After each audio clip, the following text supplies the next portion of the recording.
کرو۔ آج پوری دنیا کے انسان دل کے اطمینان کو ڈھونڈ رہے ہیں، اور جتنا وہ اطمینان حاصل کرنے کی کوشش کر رہے ہیں اتنی ہی بے چینی بڑھتی جا رہی ہے۔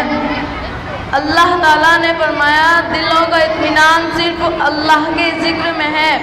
آپ صلی اللہ علیہ وسلم نے فرمایا ذکر کرنے والا ایسا ہے جیسے زندہ، اور ذکر نہ کرنے والا ایسا ہے جیسے مردہ۔ ذکر سے اللہ کا دھیان پیدا ہوتا ہے۔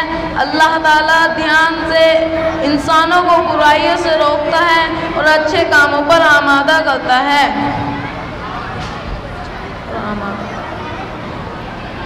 اللہ تعالیٰ ذکر کرنے والوں کا تذکرہ فرشتوں کی مجلس میں فرماتے ہیں۔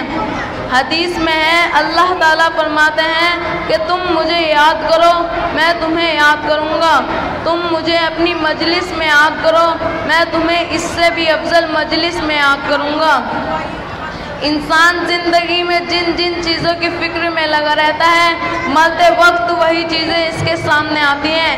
ایک صحابی رضی اللہ عنہ نے آپ صلی اللہ علیہ وسلم سے پوچھا کہ سب سے افضل عمل کیا ہے جو اللہ کے قریب کرتے؟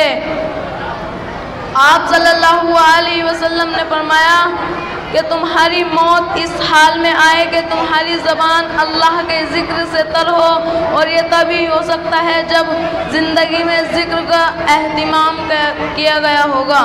اللہ تعالیٰ ہمیں کثرت سے ذکر کرنے کی توفیق عطا فرمائے اور ایمان پر خاتمہ نصیب فرمائے۔ وآخر دعوانا الحمد للہ رب العالمین۔